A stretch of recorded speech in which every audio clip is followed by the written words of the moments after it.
I was 14 when my parents converted the garage into my bedroom. Not because we didn't have space. We had a 4-bedroom house. My sister Ashley had one room. My parents had the master. There was a guest room and an office. 4 bedrooms for 3 people. But Ashley wanted more space, wanted the guest room as a walk-in closet, wanted the office as a study room, needed her privacy, her space to grow, to be creative. So my parents looked at me and said, "You don't mind sleeping in the garage, right? We'll fix it up nice. It'll be like your own apartment." I was 14. I minded. But nobody asked if I actually minded. They told me I didn't. I moved my stuff to the garage, slept there for 4 years, through high school, through every winter when the heater barely worked, and every summer when it was 100 degrees, while Ashley had 3 rooms in the main house.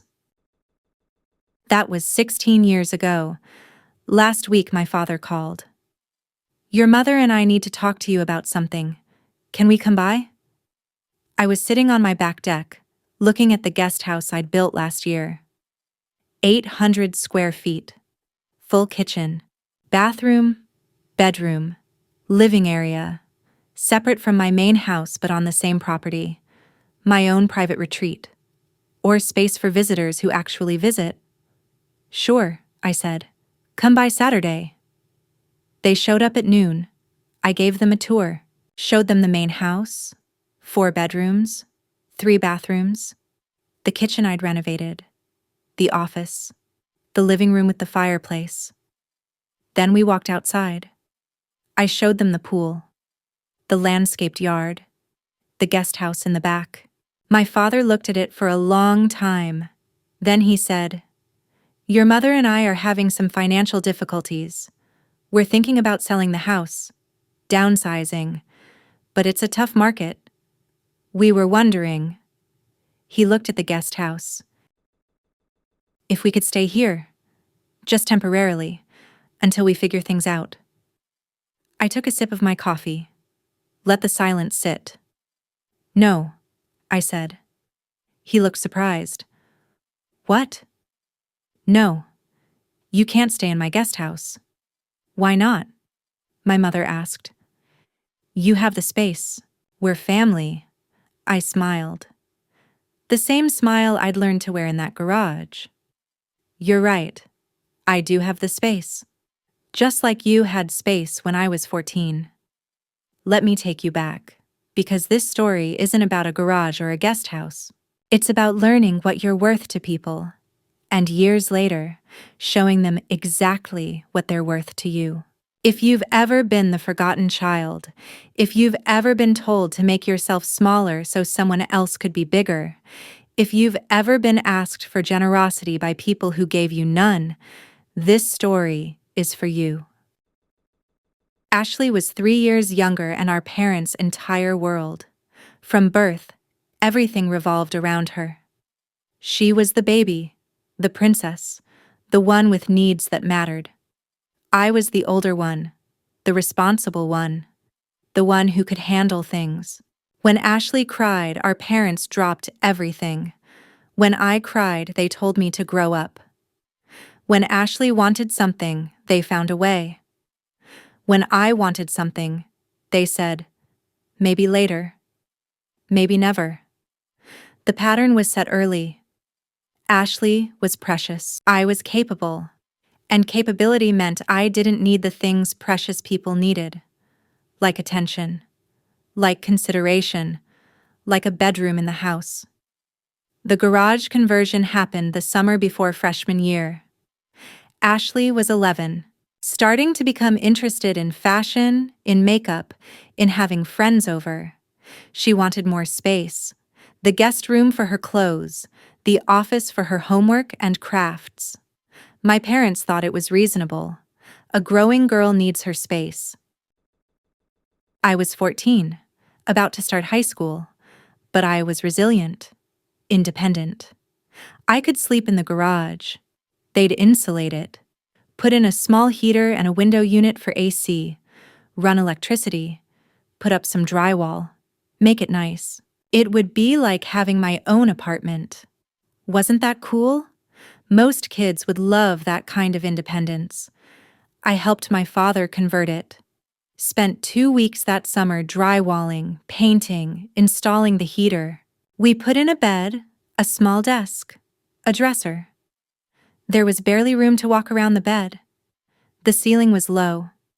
The concrete floor was covered with cheap carpet that always smelled faintly of motor oil no matter how much we cleaned it. The heater was a small space heater that couldn't keep up with winter cold. The AC unit was a window unit that couldn't handle summer heat. But it was mine. My apartment. My space. I moved in the week before school started. Ashley immediately spread into the house, her clothes in the guest room, her desk in the office, her stuff everywhere. She'd come into the main house through the garage sometimes, see my space, wrinkle her nose, say she was glad she didn't have to sleep out here, then go back to her 3 rooms. High school was rough. I'd wake up at 6 a.m. in the garage. It would be 40 degrees inside even with the heater running.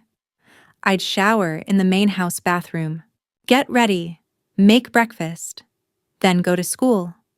Come home to the garage, do homework at my tiny desk with my knees hitting the wall, sleep, repeat. My friends never came over. How could they? I lived in a garage. I'd tell people I had a room. Never specified where. Ashley had friends over constantly. They'd spread out across her 3 rooms. Do makeovers, study, watch movies. I'd hear them laughing through the garage door. Sometimes they'd come through the garage, see me doing homework. Ashley would say, "That's just my sister. She likes being out here." Like it was my choice. Winters were the worst. The heater couldn't keep up. I'd sleep in layers. Hoodie, sweatpants, socks, under 3 blankets. Wake up seeing my breath. I asked my parents multiple times if we could get a better heater. They said the one we had should be fine, that I was being dramatic, that other kids had it worse. Ashley's rooms were always warm, perfectly climate-controlled. She'd walk around in shorts and a tank top in January. I'd be in the garage in a winter coat doing homework with numb fingers. Summers were just as bad. The window unit barely cooled the space. I'd lie on top of my covers sweating, unable to sleep, having to be at work at 7 a.m. the next morning. Ashley's rooms had central air. She'd complain it was too cold sometimes. Ask them to turn it up. I got a job at 16. Coffee shop near school. Worked 20 hours a week. Saved everything. My parents said I didn't have to contribute to bills. I was a kid. But they also didn't give me money for anything. So I worked. Paid for my own clothes, my own school supplies, my own food beyond dinner. Ashley didn't work. Didn't need to. She got an allowance. $50 a week. I got nothing. When I asked about an allowance, my father said I had a job. Ashley didn't. Fair was fair. I wanted to ask how it was fair that she had 3 rooms and I had a garage, but I didn't. Just went back to work. I graduated high school. Went to community college because it's what I could afford while working. Lived at home. In the garage. Paid my parents $300 a month for rent starting when I turned 18. They said I was an adult now. Adults contribute. Ashley was 15, still getting her allowance, still occupying 3 rooms, still never paying for anything. I asked why I had to pay rent when she didn't. My mother said Ashley was still in school. I was working. Different situations. I paid the rent, kept saving. 2 years at community college. Then I transferred to a state school. Moved into a dorm. Finally out of the garage. I was 20. Those 2 years in the dorm were freedom. A real room. Heat that worked. AC that worked. Space that was mine. I visited home twice a year. Christmas and Thanksgiving. would sleep on the couch because the garage had become storage. They'd filled it with boxes and old furniture within months of me leaving. Ashley still had her 3 rooms. I graduated at 22 with a business degree. Got a job in marketing at a small firm. $35,000 a year. Rented a studio apartment. Built a life. Ashley was 19. Still living at home. Going to community college part-time. Working part-time at a boutique. Still in her 3 rooms. Our parents supported her. Helped with her car. Her phone. Her life. I was on my own. I kept climbing. Got promoted. Changed jobs. Went to a bigger firm. 48,000. Then 60,000. Then 75. By 28, I was a marketing director making 90,000 a year. Had savings. Investments. Was doing well. Ashley, at 25, was still living at home. Had dropped out of college. Was working retail. Our parents still supported her. Paid her rent when she finally moved out at 26. Helped with her bills. She was still figuring things out. Still needed support. I'd built a career and a life. Didn't need anything. So I got nothing. At 30, I bought a house. 3 bedrooms, 2 bathrooms. Nice neighborhood. I could afford it comfortably. Paid 20% down. Had a good mortgage rate. It was mine. My space. No garage bedroom. No cold winters or hot summers. Just a real house. I invited my parents to see it. They came. Looked around. Said it was nice. Small, but nice. I wanted to say it was bigger than the garage they made me sleep in for 4 years, but I didn't. Ashley was 27, still in a 1-bedroom apartment our parents helped pay for. Still figuring herself out. At 32, I got a promotion. Senior director. $120,000 a year. I renovated my house. New kitchen. New bathrooms. Finished the basement. Then I built the guest house in the backyard. Always wanted one. A space for guests. Or for me, when I needed quiet. 800 square feet. Full kitchen and bathroom. Bedroom. Living area. Separate entrance. Cost me $80,000 to build. I paid cash. Had the savings. It was beautiful. My retreat. My space for visitors. Not that many people visited, but I had it. Ashley at 29 was still renting, still being supported by our parents, still the one who needed help. Then last week the call came. My father asking to visit, wanting to talk. They came Saturday. I gave them the full tour. Watched their faces as they saw what I'd built. The main house was impressive. 4 bedrooms, 3 bathrooms, high-end finishes. My master suite was bigger than 3 of my childhood bedrooms combined. Then we went outside. The pool, the landscaping, the outdoor kitchen I'd just finished, and the guest house in back. My father stared at it. I could see him calculating, seeing not a guest house but a solution. They were having financial difficulties. He said it carefully. Medical bills, some bad investments. The mortgage on their house was high. They were thinking of selling, downsizing. But the market was tough. They needed time. Could they stay in my guest house? Just temporarily. 6 months. Maybe a year. Until they got back on their feet. My mother added that it would be nice. We could spend more time together. Make up for lost years. Be a family. I looked at them. At my parents who'd given Ashley 3 rooms and given me a garage. Who'd supported her for 30 years and supported me for 0. Who'd asked me to pay rent at 18 while still giving Ashley an allowance at 15. Who'd made me sleep in 40-degree temperatures while keeping her rooms at 72. No, I said. Simple, clear, final. My father looked like I'd slapped him. What? You can't stay here. Why not? My mother asked. She looked hurt, confused. You have a whole guest house. It's empty. We're family. You're right, I said. I have the space, just like you had space when I was 14. 4 bedrooms for 3 people.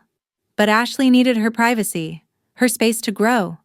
So you put me in the garage. That was different, my father said. How? I asked. Different how? You had rooms. You chose to give them to Ashley, to make her comfortable, to give her what she needed. You chose to make me sleep in a garage with a heater that didn't work and AC that couldn't keep up. For 4 years. Through high school. While she had 3 climate-controlled rooms. We thought you didn't mind, my mother said. You never complained. I laughed. Actually laughed. I was 14. I minded. I minded every cold morning, every hot night, every time Ashley's friends walked through and looked at me like I was pathetic. I minded. You just didn't care because Ashley's comfort mattered more than mine. We did our best, my father said, getting defensive now. Your best was putting your teenage daughter in a garage, I said. Your best was supporting Ashley for 30 years while telling me to figure it out. Your best was giving her everything and giving me nothing. So now you want my guest house. Want me to give you space, comfort, support. Want me to open my home to you temporarily, which we both know would become permanently. And I'm saying no. The same way you said no when I asked for a better heater, for a room in the house. For the same support you gave Ashley. So you're punishing us, my mother said, tears starting, for something that happened 20 years ago. I'm not punishing you, I said. I'm applying the same logic you applied to me. You had space. You chose not to give it to me. I have space. I'm choosing not to give it to you. You said I was independent, capable, could handle things. Well, you're adults. You're capable. Handle this. We need help, my father said. So did I said. I was 14 and sleeping in a garage. Where was the help then? I was 18 and paying rent while living in a garage while Ashley got free room and board in 3 rooms.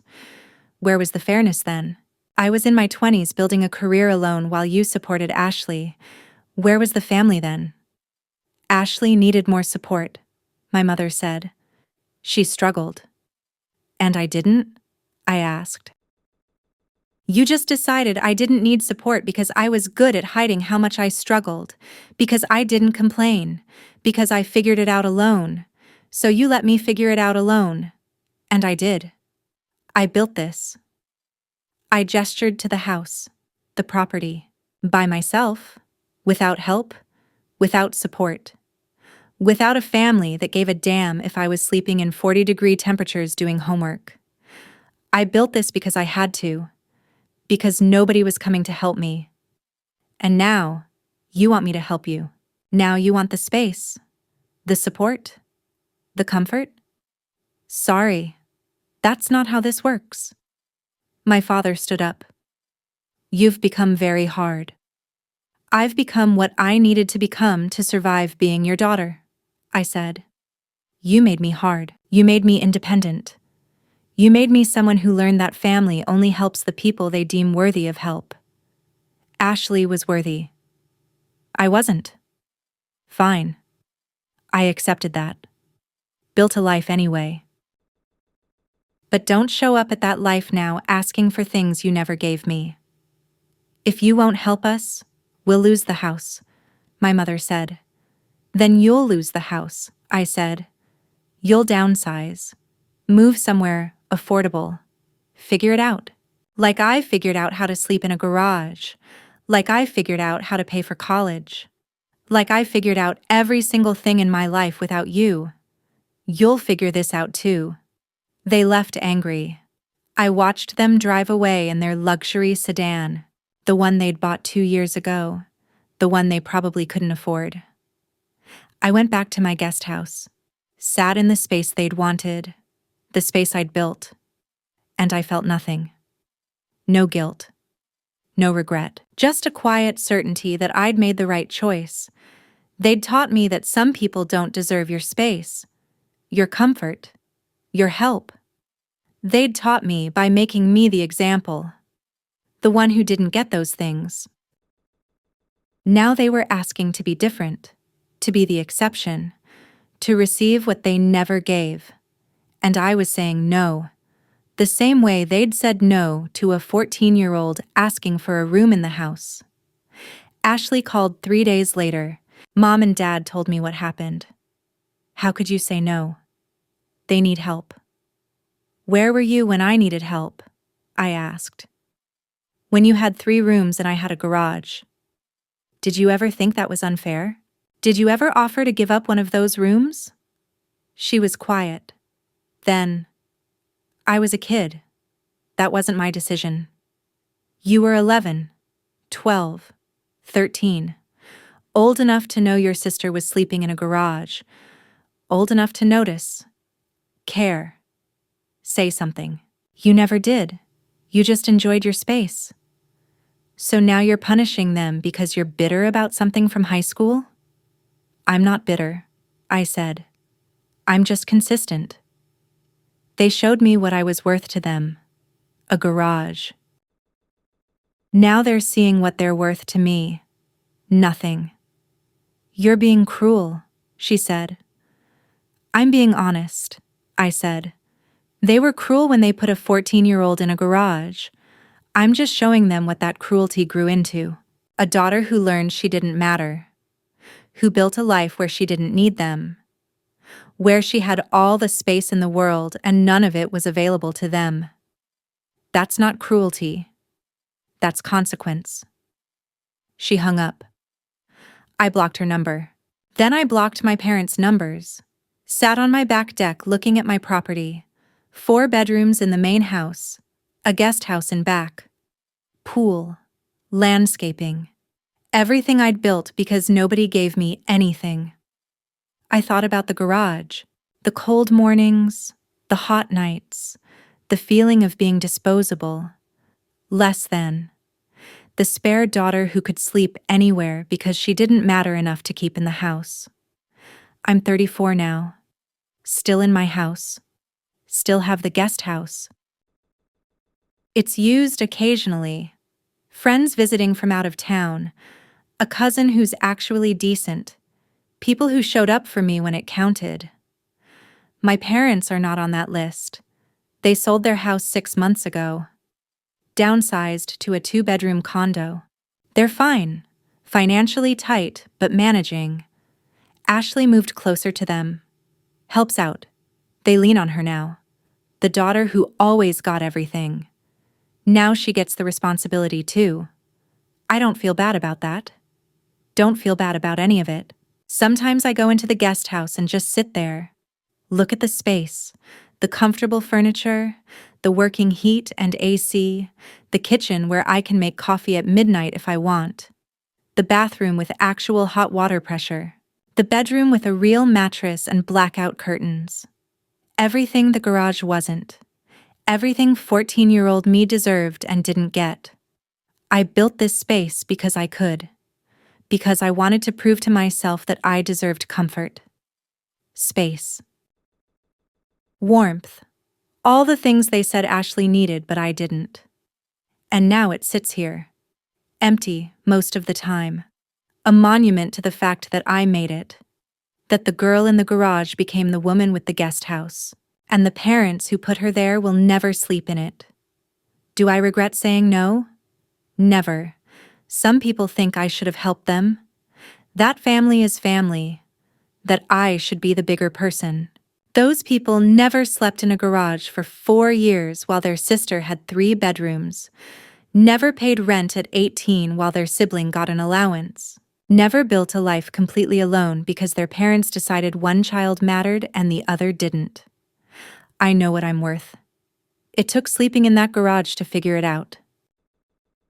To understand that I had to prove it to myself because nobody else would. And part of that worth is knowing I don't owe comfort to people who gave me none.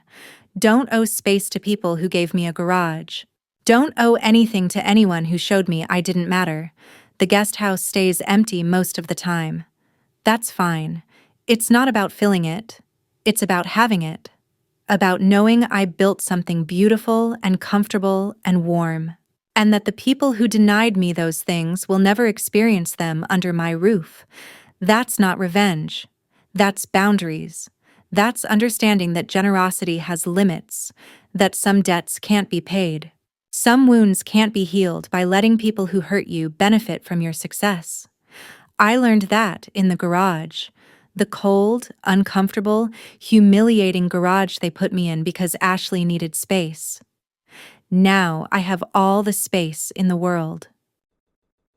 And none of it's for them.